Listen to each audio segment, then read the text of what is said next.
ఇక్కడ ఏదైనా ఒక చెడు గుణం మనలో ఉన్నట్టుగా మన దృష్టికి వచ్చింది అన్నప్పుడు మొట్టమొదట మనం చేయాల్సిన పని ఏమిటో తెలుసా?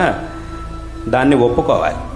అవును, నిజంగా నాలో ఇటువంటి ఒక చెడ్డ గుణం అనేది ఉన్నది అనే దాన్ని ఒప్పుకోవాలి తప్ప వితండవాదం చేయకూడదు. చాలామంది చేసే తప్పది.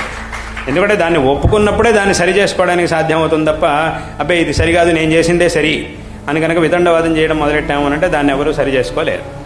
సరి చేసుకోవడం అనేది కుదరదు, ఇంకా మొండిగా తయారవుతాం.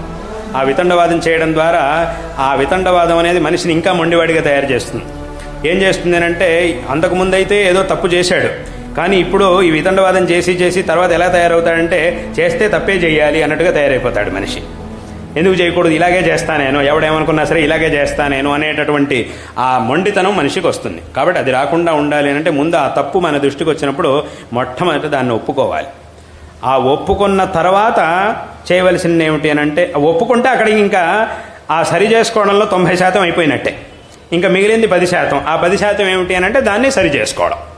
ఒప్పుకుంటేనే అక్కడికి 90% అది సరైపోయినట్టే. అవును, నాలో ఫలానా తప్పుడు గుణం ఉంది, ఇది సరికాదు అని తెలుసుకుంటే అక్కడికి 90% సరైపోయినట్టే. ఇంకా మిగిలింది 10%. దాన్ని ఎలా అది ఆ 10% చేయాల్సింది ఏమిటంటే సరి చేసుకోవడం. సరి చేసేసుకున్నామంటే ఇంక అక్కడికి ఆ తప్పుడు గుణం నుంచి మనం బయటపడిన వాళ్ళం అవుతాం.